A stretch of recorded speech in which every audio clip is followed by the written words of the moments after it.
Hello, I am Veenu Keller from Redefine Parenting.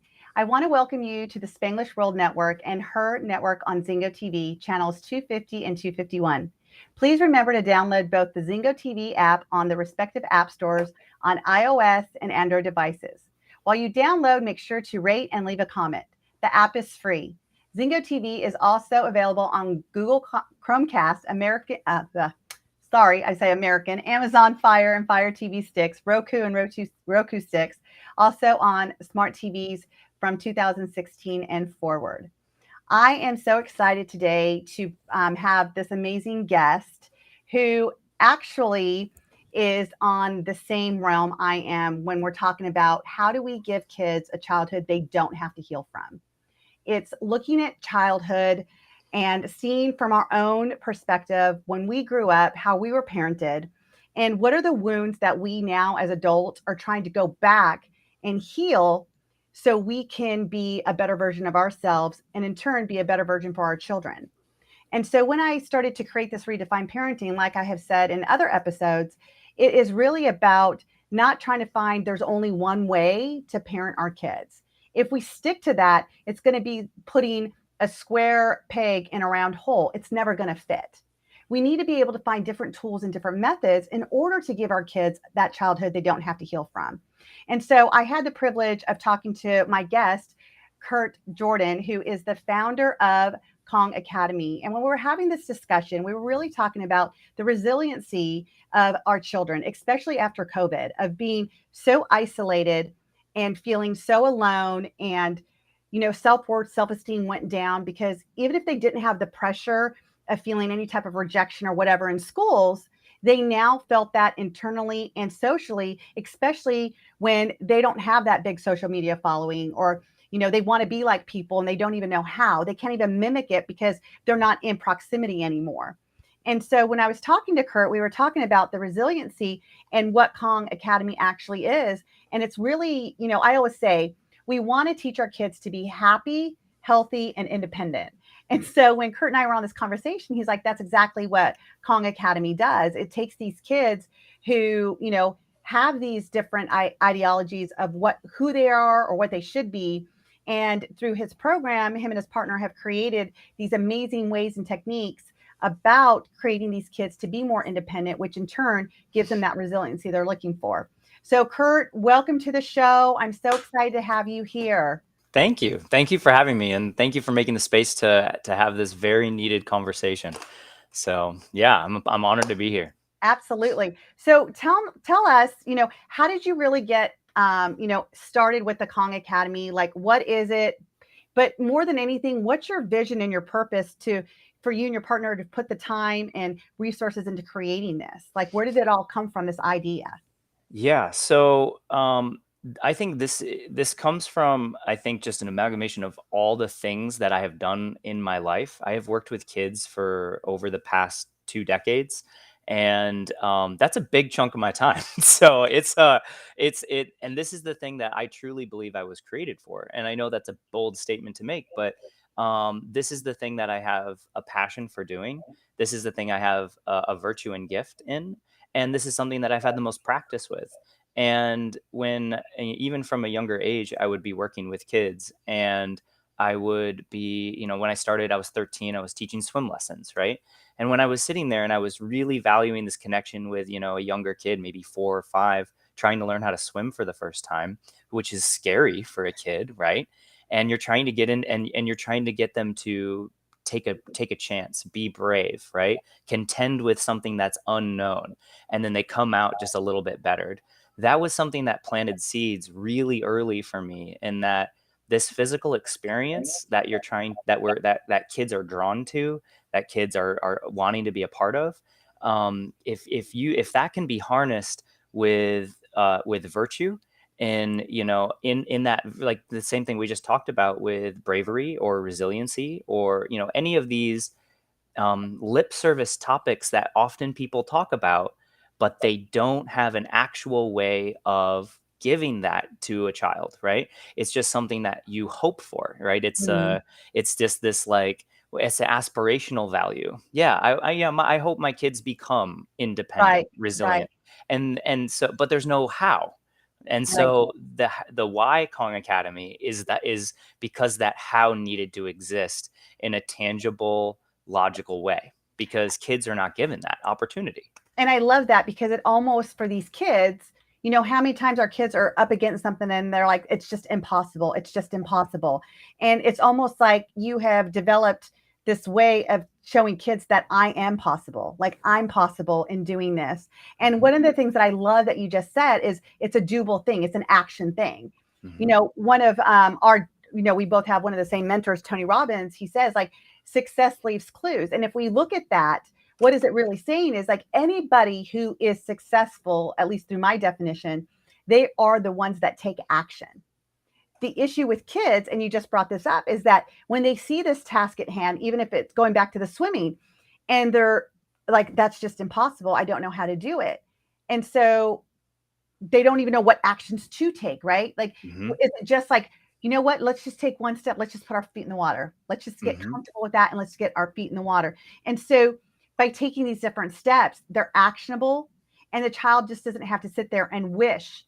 And as parents, like you said, don't have to just sit there and wish. It's like, well, I hope that they're able to do that. I really hope they're athletic. You know what? I really hope that their balance gets better than what I'm seeing at 1 year old. Mhm. Right. And then they also make excuses for them as to like, oh, but she's just, Oh, all right, all the time. and then that just sets up more bigger obstacles that are unknown to the kid, Right. I mean, right? and the kids take on that too, right? I mean, Uh-huh. some of the kids I coach, and I'm sure you do too, they're like, yeah, because I have Asperger's, or it's Yeah. because I have ADHD, or Mhm. it's because I was ODD, with all Mhm. these like little letters that the DSM-5 has given our kids these years. They take on that as their identity versus Mhm. shifting that identity to show them what is actually possible when you Mhm. have somebody like yourself and your partner who've created this amazing academy to show them how to take the action to do it. Yeah, as soon as a kid has a reason, they stop looking for an answer on how they can do something, Or right? an They're like, "I excuse, right? can't because," right? And those limited beliefs come earlier than you think, right? For a lot of parents that are maybe listening, right, the limited beliefs come by when their kids are 4 years old, and it's not something that is conscious at first. And so, if the more that we can give them opportunities and encouragement to be able to do those things, whether it's riding a bike, swimming, something physical, something tangible that is perceived to be impossible. But, if we break it down to a point where the kid can take a small step, like in our program, we call it starting small.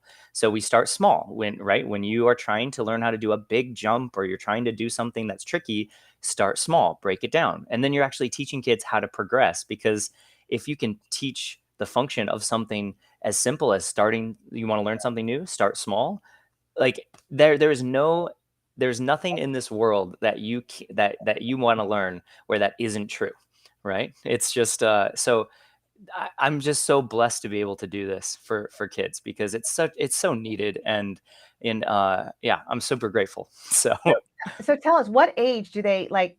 What's your guys' sweet spot? What age are these kids coming in at? And give us like an example of like a case that you've had that the clients come in at a young age and you've been over the last year, 2 years, or whatever, you've been able to track their progress through your academy. Like, just to give our listeners and viewers an idea to realize, like, what is it like? It's great to talk in theory that, mhm. yeah, they don't like to swim. You know what? We're going to take these small steps and do it, but to take us through a visual of what that would look like. Yeah. So primarily, our biggest age range that we work with, the ones that is 6 to 8 years old. But kids come in as early as 3, and they stay with us, until they're teenagers, because they find something that's actually, speaks to them and then helps them progress. Doesn't hold back. Doesn't say, oh, I don't know. It gives them the steering wheel to be able to make decisions, which is huge. But kids will come into our program, and they'll come in with a whole host of limited beliefs. We'll have girls come in. Primarily, we serve not by, it's just kind of the way that it's fallen, is that most of our participants are boys. But we have girls, and sometimes it's very isolating to those girls, right? Because they want their tribe, they want to, Right. and so we've set up some girls classes and things to try to kind of build that community up. But there'll be girls who come into the program, and they'll say, well, I'm just not as good as the boys. right? I can't jump as Mm. far as them. They had not jumped once yet, right? That's a preconceived notion that they have, a limited belief that they already have. And, at this age, actually girls are stronger than those boys. And so, And but, taller. They're and really much taller. And taller. yeah, and so they have that in them, that if you can, no, don't set yourself up for that thought of failure so quickly. You actually can do so much more than you believe you can.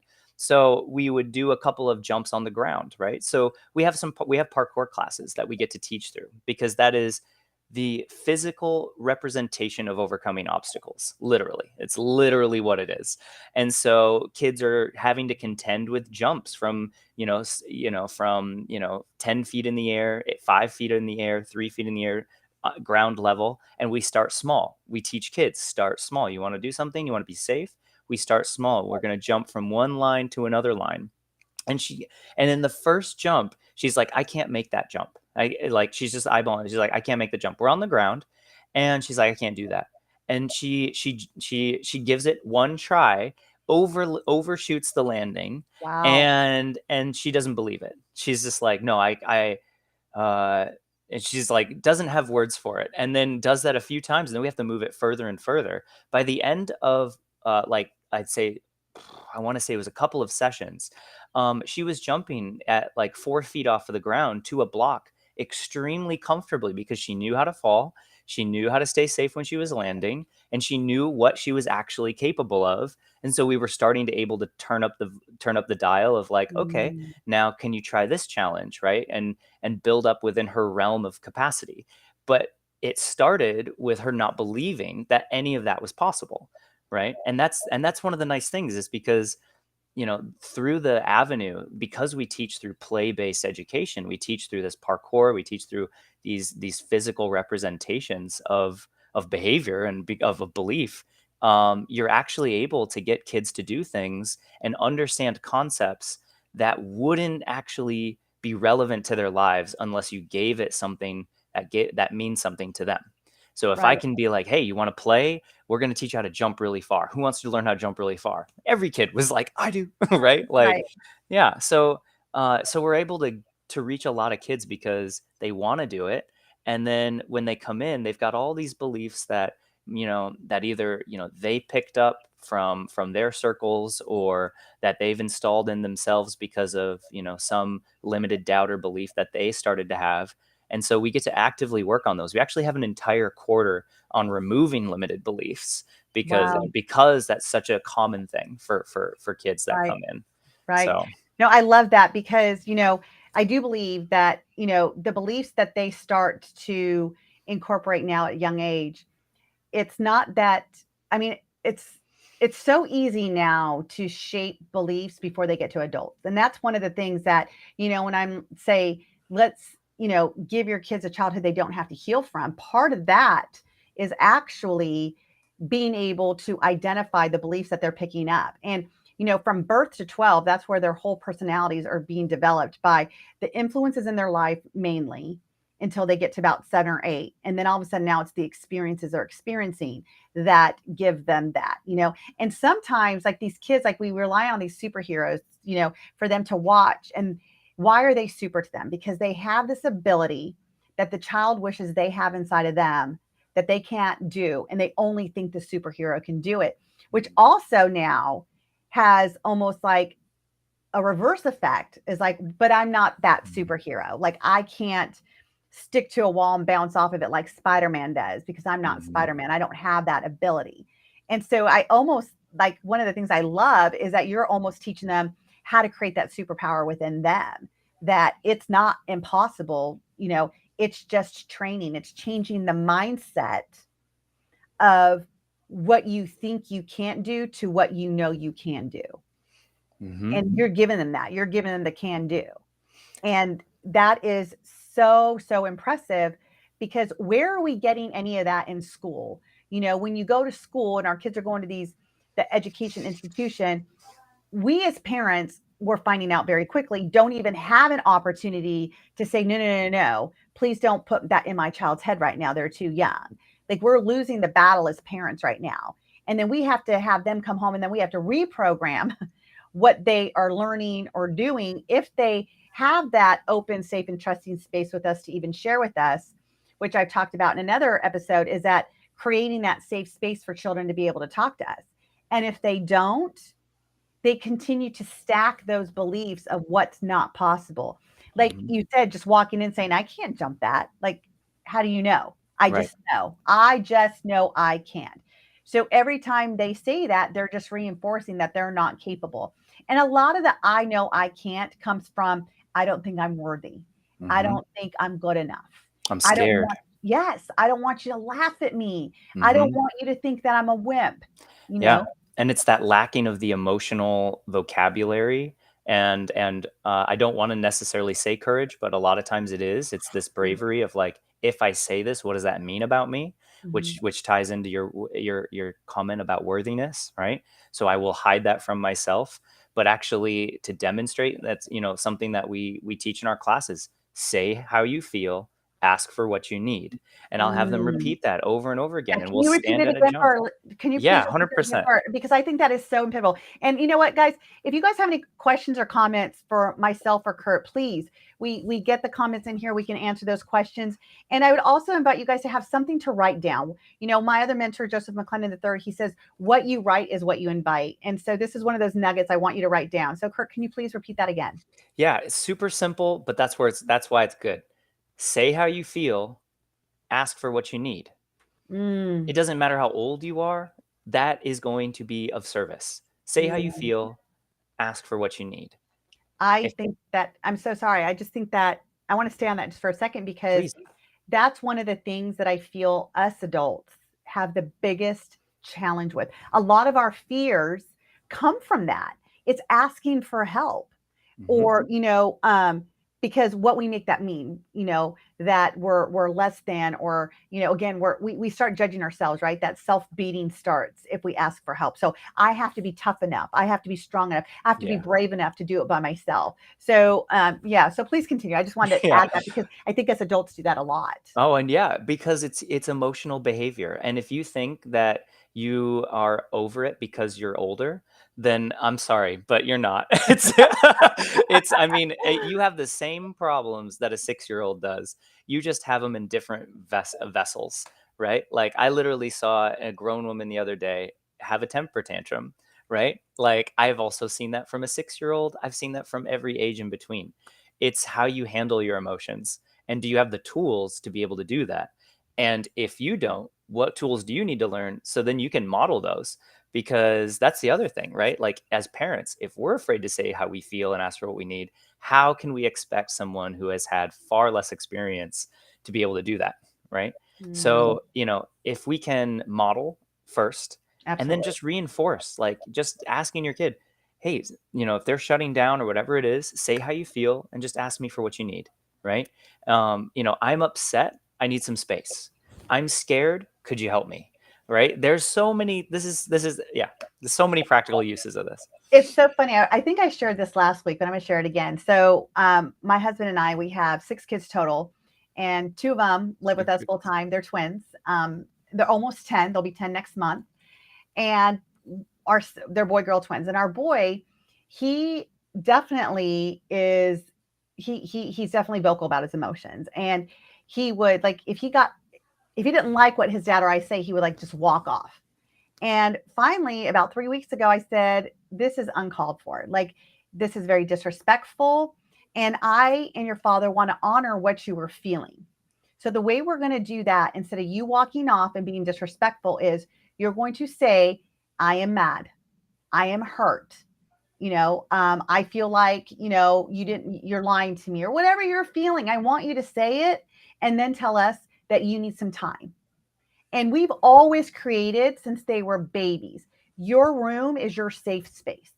Hmm. You can cry there, you can get mad there, you can laugh there. That is your safety of whatever emotion you want to feel. It is your room. And if you feel you need to just have that emotional release where you're melting down, I want you to have it. But you won't do it in the living room or the kitchen. You can go to your room and do it. Hmm. And so we've always like basically trained them to do that. And so the caveat to that, because that's what he would do, he would just walk off and go to his room to have his feeling. But I said, you need to communicate with us. And there's a couple reasons why I'm teaching this. Number one, just like you say, I want my children to be able to say what they feel, say what you feel. And then you can tell us what you need, right? I need to go to my room. I need to have that moment right now. Like that's what I need right now. Great. So, and I'm going to tell you, Curt, it has worked so beautifully. And when he's walking away and I see it, I'm like, I'm sorry, I didn't hear anything. I'm mad. Thank you. I can see that. What do you need? I'm going to my room. And then because I've never done timeout, I think our children need to learn how to handle their own emotions. They need to know that, you know what, I need more than 5 minutes because I'm 5 years old. Or, you know what, I only needed 2 minutes to get a hold of it. Like I am responsible and I'm going to take ownership for what I'm feeling. And so we've never done timeout. We've always said, you know what, I think you need to take a break. And when you're ready to come out and talk about it so we can help solve this, then you come out. So putting all of this and training our kids, because that's what we do, all these years have paid off because this in the last 3 weeks, I'm telling you, he has not just stormed off. And it's getting less and less. And really what he's saying is, I need to be heard and I don't feel like you're hearing me. And that's what he's able to articulate now. Like when he comes out of his room, I'm like, okay, are you ready? He's like, yeah. And I said, so tell me what's going on. I said, I get you want to, have the ice cream and, it's not going to happen. You've had enough sugar today. You're not having the ice cream. And I can get you're mad about it. He's like, I'm not mad about that. And I said, okay, so what are you mad about? He's like, I was trying to explain to dad what you had said earlier and he wouldn't let me say it. And I did not feel heard. How amazing, how priceless is that conversation? Yeah. And insight, even for the dad as well, right? Because it's like, oh, I didn't realize I was talking over, right? Because parents we often do that because we're in this position of guidance and albeit hierarchy based on the fact that we're responsible. Our responsibility lies, continue or past it. So, and also, if I can, I'd like to share one thing, which is often kids are not going to have initially the capacity of saying how they feel because they don't have the vocabulary of what the feelings are, right? So I would advise people to make it easy. Mad, sad, happy, right? Like keep it simple because you don't need to get too complex because then that's when it's going to get really difficult. As they get older, it's a little easier to kind of navigate. But if you're trying to get them to figure out how it is they feel, regardless of age, because maturity does not equal chronological age, start simple with emotional vocabulary and then help them brainstorm solutions that might be beneficial to them in that state. So if it's, I'd like to spend some time in my room, I'd like 5 minutes. They might not even know to put a time to it. Be like, would you like 2 minutes? Would you like 5 minutes? By asking questions, you're really going to give them to be able to start developing for themselves a list of possibilities. When I feel this, then I can do this. Right. But, yeah. So. And I would also say, like, you could take out, like you said, take off the time limit. Just say, if you need some time, go take it. And again, use that open door policy where when you're done, come out and talk. Let's talk about it because I want to help you solve this. So one of the things that we as adults forget to do is to ask for help. So if you can imagine starting this early with your children, and I always say, be curious, not critical. Get curious about, like, what is it that you're feeling? You're mad. And like, I love that. Like, keep it simple. Like my children are almost 10 and we talk a lot about emotions. So they are definitely able. And like you said, the maturity, they're not mature. They are definitely immature 9-year-olds. And yet they understand the emotional intelligence of what they're feeling because it's reiterated. We talk about it. Like this family is, my house is always talking about feelings, about why we're mad and why we're sad. And so, and what rejection means. Like we were just having the conversation with my daughter today because there's some girls at school and, they just don't, like, she'll say, can I play? And they'll say, well, we just want time by ourselves. And she's like, okay, but it happens a lot. And I'm seeing a trend. So I'm trying to not influence her in a way of who to pick as your friends or not, but I'm also teaching her that you don't have to keep setting yourself up to be rejected because rejection doesn't feel good. Plug into people who are going to light you up. Stop plugging into people who are going to take away your light because it's not the receptacle that's going to charge you. And so again, rejection is a new word for her. So just being able to have that conversation and explain, putting a feeling of sadness when somebody says, no, I don't want you to play, or no, I don't want you to be your friend.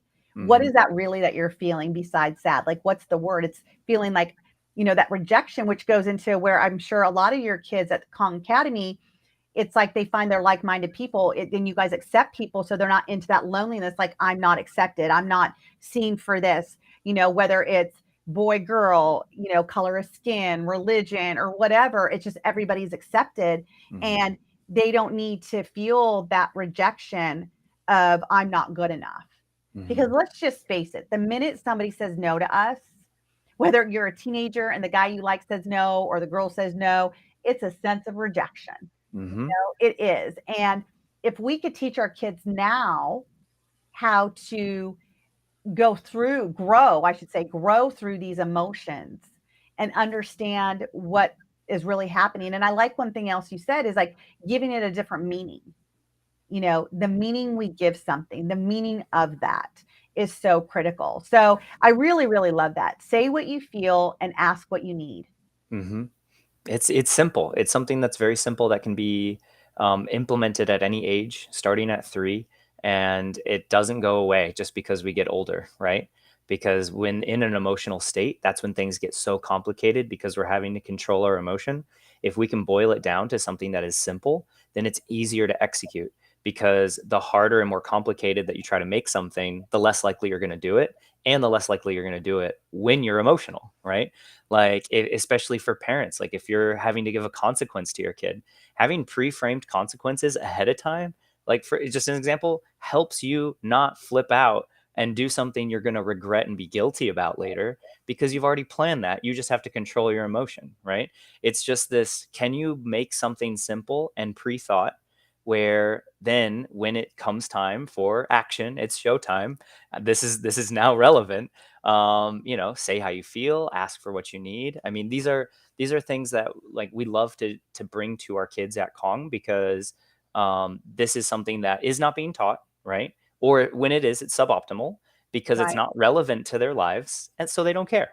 It's like, yeah, and but if you can get it, if you can give it a purpose, like, yeah, they're standing up somewhere, they're gonna jump somewhere. I'm scared. Can you help me, please? I'd love to. Right?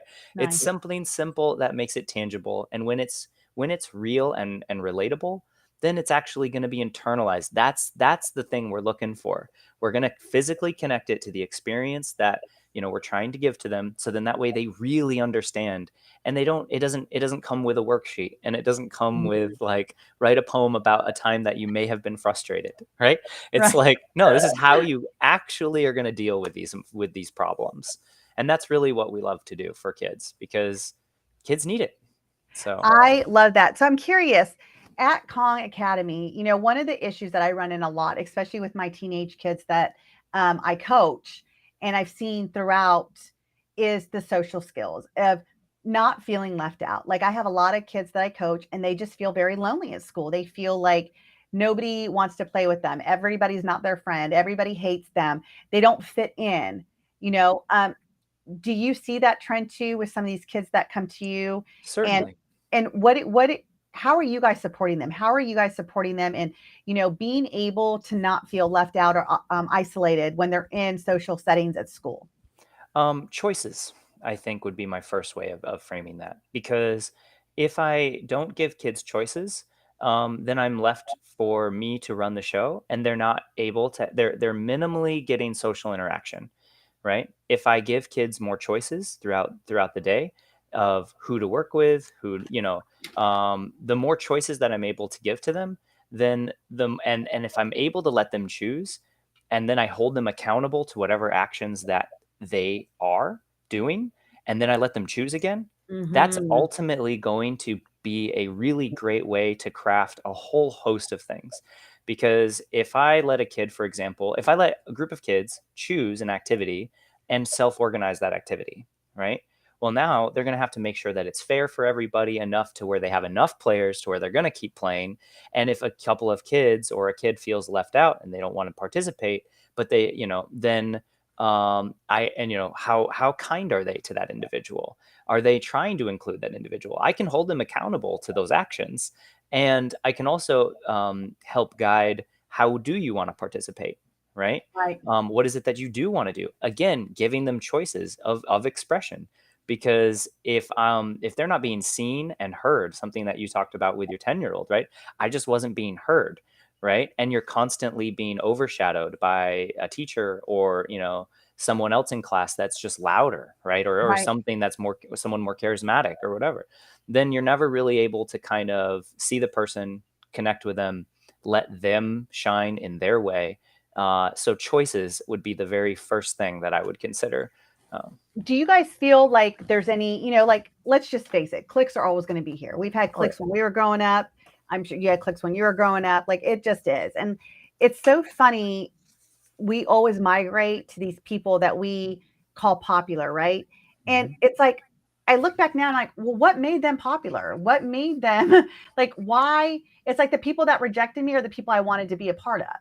Mhm. And all of a sudden we're seeing them as a popular and we're left out. How do you deal with that at the Kong Academy? Because I'm sure, like, you know, do you guys have big classes? Are they small? Are they clicky? And if so, what do you do to, you know, make it so everybody fits together?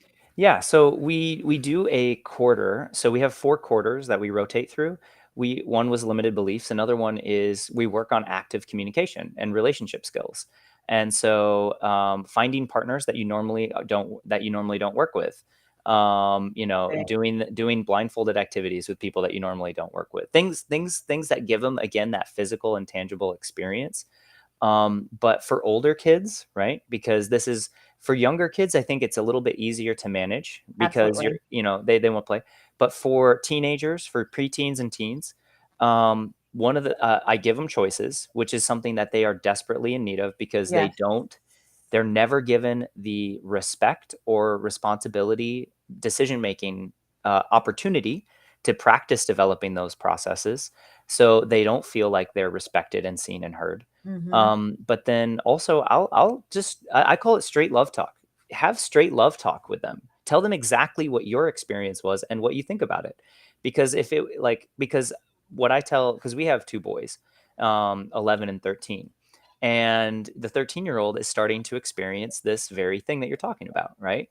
And what it really is just leftovers of, if I'm cast out of my social community, I will die, right? Right. Which was once true, right? And that's programmed in there. So for you to have the ability to make friends, be a part of a social circle, and be able to manage those relationships, that's actually a very useful life skill. Right. However, it's no longer, if I am rejected for the shirt that I wear, then, that's kind of where it is now. But like back then, if you were kicked out of your village, you would starve to death or die because you didn't have someone watching your back. You didn't have those things.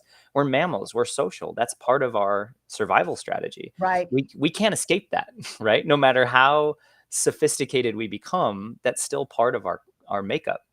So, can they understand that that is a natural feeling to have, and that it won't last, and that they're worth loving, right? I love Um, it. so if so, just again, it's like that's natural, right? It will pass, and you are worth loving. Now, how can we build that third thing up a little bit, right? The worth. Because Yep. yeah, where it doesn't feel weird to tell yourself that you love yourself, right? Isn't it crazy? Yeah, you keep referring all these great things. I think it's crazy that one of the things that we don't learn when we're younger, that it's okay to love ourselves. Like, it's okay to say I'm great. It's okay to say I'm proud of myself. It's okay to say, come celebrate with me. Yeah. Instead, it's reinforced that don't be conceited. Hmm. Don't be full of yourself. You're selfish. Like, why are you trying to make everybody look at you? Don't show off, right? Don't Yeah. show off. I bet you get Yeah. that a lot, right? With all the parkour stuff. Like, don't be a show off. Like, Yeah. I mean, that's one of the things that I love that you're doing is you're teaching all kids. Like, it's not about showing off. It's about, progressing in your ability and being the best that you can be, whatever that looks like to you, not Hmm. to me or to anybody else. But I mean, it's such a simple thing, like you said. Like, if we can keep it simple for our kids, teach them it is okay to say, oh my gosh, I got an A. Oh my God, I am smart. It is Hmm. okay to say, I am smart. If you created something like, wow, like that looks really good. Like I created that. Like that is amazing. Yeah. If we could give as much attention to those that like make it okay for all kids to see their gifts, it would change the world. It really would, because we're so busy teaching our kids what they're not doing right so they can do better, Hmm. instead of saying, you're doing this right, keep it up. Like this is Hmm. exactly. And my husband and I, we actually have worked on this in our parenting, because my parenting definitely has changed from when I raised my 28 and 23-year-old. Um, and one of the biggest things that we do is like when they've done great, we're like, how do we duplicate that? Like that is your success formula. How do we duplicate what you just did? Because doesn't this feel better? Like you said, kids want choices. You know why kids want choices? Because for once, they're in charge. Hmm. They are in control. And we can't ask our kids to take ownership of what they're doing and how they're doing it if we're not giving them ownership of the choice that they're making. Which is scary for parents, because what if they Absolutely. fail? What if they fail? What if they fall down? They'll have to learn to get back up. They'll have to, right? Like it's this double-edged sword, and it always is. It's this, you want your kid to grow up with the gifts that they have to contribute to the world.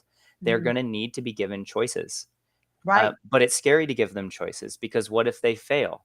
They're not going to fail unless they quit, right? Yep. They're going to fall down, and they're going to get bruises, and they're going to maybe break an arm or whatnot, which is probably not a great thing to say when we're teaching parkour stuff. But Probably not. you know what? But the truth is that these things are real, and these are real things that exist in the world. And the more that we can give them amounts they can handle. This is I'm so glad you brought this up, because this is exactly what I want all parents to hear. You have two sides of a scale. You start when they're a baby with 100% protection. When you have to protect that baby with doing everything you can for them. Your job as a parent is to slowly move the weights of that scale over from the protection side to the preparation side, because that's your Mm, job, is to prepare them for the world. And you shift over those weights as much as they can handle and no more, right? That's the distinction. That's the threshold. You can't put more on than they can handle, and you shouldn't put less on, because otherwise you might feel significant by doing things for them, and convince yourself, I'm such a good parent because I do so much for them. Really, if you're being honest, you're getting in your own way, and you're yes. getting in their way. And Amen. so you need to give them choices, and you need to make space for them to and hold them accountable to the choices that they made, because that's how they're going to really learn something, because they had a real world experience about what that choice, the choice they made, the one they can have ownership of, as opposed to, oh, my teacher will tell me everything I need to know, right? My parent, my coach, my whatever will do everything, will tell me everything, I just will sit here and be quiet and be good, right? It's Right. like, what kind of person you want to grow? Yeah. Right, not to be still and be quiet, definitely not. That's Yeah. probably why I was in trouble all the time. I was in trouble all the time, and it's Yeah, so funny same. because I'll have conversations with my girlfriends that since we were like kids, like my best friend, since we were 6, we've been best friends, and we'll always say, you always got me in trouble with your talking. Like nothing has changed. Nothing has changed. Yeah. Yeah, But same. I wanted to be a kid. I wanted to explore my voice. I wanted to explore who I was, and again, it's like these choices help our kids be independent. I always tell parents, when you had a child and they were 1 and they were learning how to walk, Mhm. we didn't, I mean, I at least didn't, I didn't hover over them. Well, actually, my first one, I probably did hover over a little bit. But, then I learned that it doesn't matter if I'm hovering or not, they're going to fall. And the only way he's going to learn how to get back up is if I just encourage him through my words and say, you got this. Look at you. Come on, get back up. I know. Come on. Let's shake it off. Let's shake it off. Mhm. And they got back up. Mhm. And it's a great metaphor for life. How many times as adults now, I mean, I know I'm older than you, but even so, it doesn't matter what generation in our adulthood we're in, how many times did we fall to get where we're at today? I would not be who I am or what I am if I didn't have all the scrapes, bruises, broken bones emotionally and everything else, right? And there was nobody to pick me up. And I was kind of glad now. I look back and I thought it was loneliness, but instead it was a lesson in life that I learned that if somebody was there to pick me up, Mm-hmm. I would never have learned that resilience, how to You're get in that. the emotional gym. Yeah, you were learning, you were earning skills. Yes. Yes. And I love that Kong Academy does that. I love that you guys are teaching them the freedom of choice. And I always tell parents, I said, we may not like the choice they make, but when you find the gift in that choice they make, they no longer are making a bad choice. Mm-hmm. Yeah, I love that. That's a really beautiful thing. Can you say that again? That was Yes. great. So it doesn't matter what choice they make. If we can help these kids find the gift in the choice that they made, it's no longer a bad choice. I love that, because what I hear when you say that is you know, there's whatever solution they proposed on how to get that displays some form of virtue that that person has, Mhm. right? Like whether it was, I'm going to use my social ability, or I'm going to use, the fact that I am determined, right? When on some people might think, oh, you're just stubborn, or you're determined, right? It's a double-edged thing. Mhm. It can be a positive trait. So I really like that, because what I hear is how how they try to solve the solution is an indicator to a gift or a virtue. Is It that is. fair? Absolutely. Absolutely. Yeah. And I have this program in I have Cracked the Code on Parenting, my 6-week course. And one of the weeks I teach, love their weaknesses into their strengths. Mm. Love their weaknesses into that strength, because even through their weaknesses, and I have many, many examples. I have a kid I coached a long, long time ago, and he was one of those kids that he was going to break the rules and do what he wanted to do. And guess what? He shoplifted. And the parents are like, what do we do? And I'm like, don't do anything. Let the natural consequences come for his actions. Wait, you want me to let him go down to the police station? And I said, yep. Hmm. And I Want might said, be a strong word, but this is how it works, right? right? Yeah. Yes. Allow the system to do what it's designed to do. Yeah. And guess what?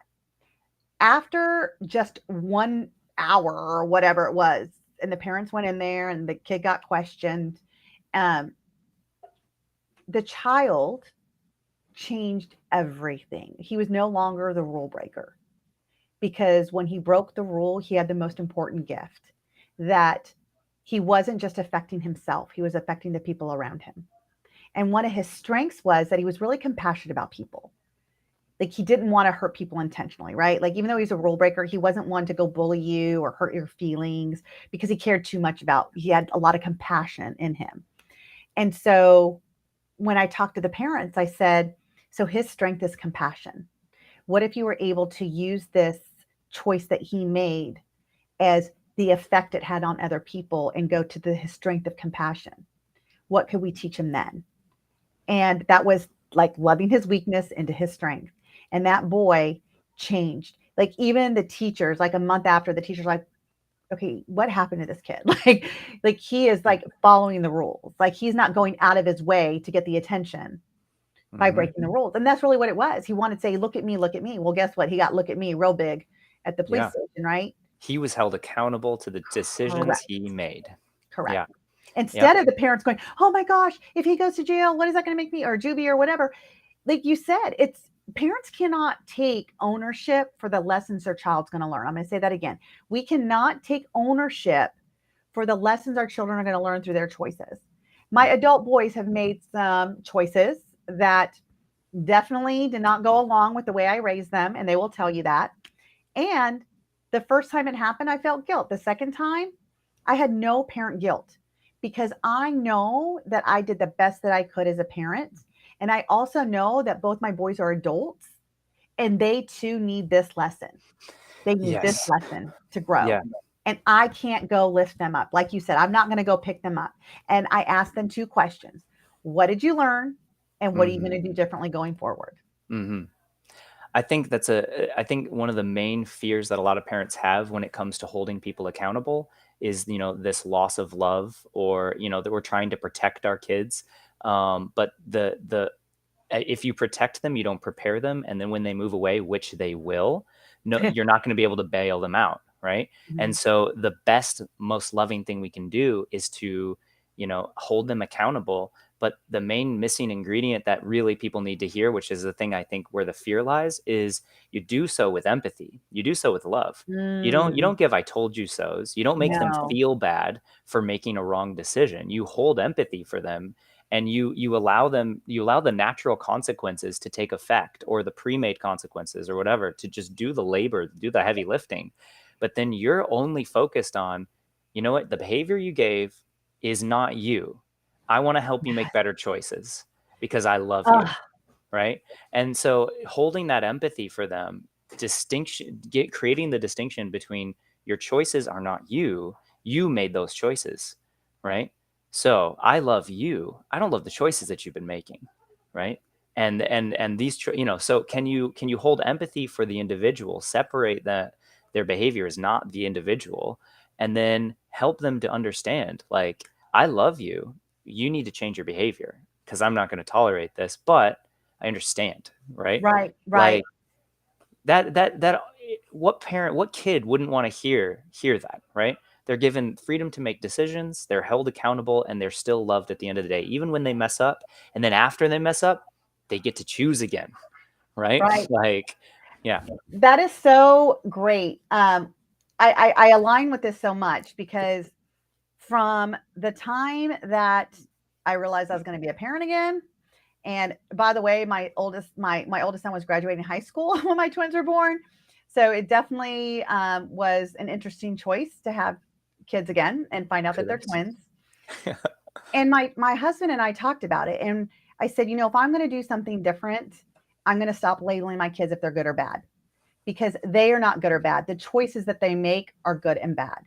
And it was really hard. Like, even for like the grandparents and, people who watched them, they're like, well, they were not great. They were not good kids. And I said, no, you're wrong. My kids Mm-hmm. are good. My kids are great. Now, the choices they made with you probably aren't great. Bingo. And I would love to hear the choices that they made. And we started this when they were babies. Like, no, thank you. That's not a good choice. Like, we were already labeling, like, the kid trying to put his finger in the light socket, right? Like, all our kids try to do that because out of curiosity. What? Nope, Right. that's not a good choice. Instead of don't do that. Don't do that. Nope, that's not a good choice. Yeah. And it's simple words at a young age.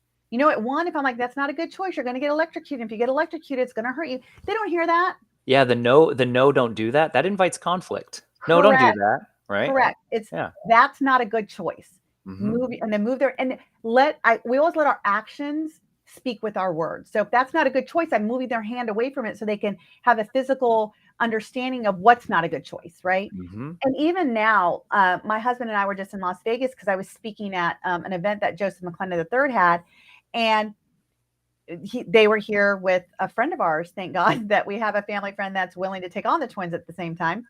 And when I would talk to my daughter, I'm like, how are things going? She goes, well, on a scale of 1 to 10, I'm probably a 3. And I said, okay, so what's been going on? She says, I have not been making good choices. What a How beautiful thing to hear. And I said, okay, so if you were going to go from a 3 to a 5, what would that be? And she said, can we just go from a 3 to a 4 and see how that would look? I said, sure. That's better. Starting small. It's Right? just, Start small. yeah. I only had 2 more days, so I was trying to like kind of fast forward, but and what's great is your kids will keep you in check. So I said, so what would have to happen for you to go from a 3 to a 4? Like, what's one thing? She said, I would have to make the choice to not argue when it's my time to go in the bath. I said, that would be a great choice. That would be a great choice. And I love it because whenever I ask our kids, like, how was school today? It was great. What was great about it? I made good choices, or I didn't make a good choice, but mom, I turned my day around and I made a better choice. Like, that word choice is constantly going in our household all the time. That's awesome. And right now, and I think that you would agree that when kids become about 7, 8 until about 12, it's the age of ownership. You can't blame other people anymore. Like, it's not working anymore. She did that. He did that. My teacher didn't do this. Oh, I love hearing those when kids tell me that in class. I love that. Right? It's like, yeah. So what I do, and if you're taking notes, I'd write this down is, you know, and if you were going to do it over, forget what they did. What would you personally do over? What could you do differently? Hmm. And then they tell you that and they say, and what would be the outcome now? What would have been the reaction now? What would have been the response now? And they're like, oh. And I said, Hmm. "So you see, it has nothing to do with the teacher, that boy, or whoever, or your sister, because it's always the twins. Hmm. You can make a simple choice to walk away, to not fight back, to not take things away, and look at the outcome to be different. And that is how we, in our household anyway, encourage choices. We have a few more minutes, but I would love to hear Yeah. how you guys do it in your house with your boys. And also, I'm sure it trickles into how you guys teach at the Kong Academy too. Yeah. So I'll start with kind of a concept, and that is by taking personal responsibility. That is literally the only strategic advantage you have to making your Mm. position better. Yes. Because that's it. Like you Yeah. can only control what you can do, right? So to have that initial framework and to teach that initial framework is literally the best advantage you can give. Okay, like that's just I cannot conceive of one different. So if there is one out there, please tell me because I can't think of it. But when I was just teaching, uh, it was Friday last week in one of my classes. I had a 3 to 5s class, and I had two 5-year-olds. One cut in line, and the other one looked at me and said, "He cut in line." And I looked back at him and said, "What did you do about it?" And he looked at me like, "What? What? You're supposed to solve my problem. Like, you're the teacher. You have the power." And I was like, and then I was talking to the kid that told me that another boy had cut. And I said, "Well, if someone cuts in line, you can kindly tell them you were waiting and to please go to the back." And so he's like, "Oh, okay." And so he's like, turned to the kid. He's like, "Excuse me, I was waiting. Can you go back there?" And like the kid's like, "Okay." And he like walked around and like walked back. It was just something that, and the moms, when they were watching this, audibly gasped that it worked because they were like, "Oh my God." They saw an epiphany happen, which was, I'm not jumping in to save you, right? Like, take, Take don't look ownership. to me to say, don't look to me to solve your problem. I want you to ask the person to try to solve the problem. I want you to try to solve it. If you try and you're not, and something's not working, that's what I'm here for, right? Right. I was going to ask you. So, what if that kid would have been like, no? Yeah, And then you give that outlet. yeah. Like, once you've tried to aid, and we call it aiding in your own rescue, Hmm. then I am willing to aid you as well. Yeah.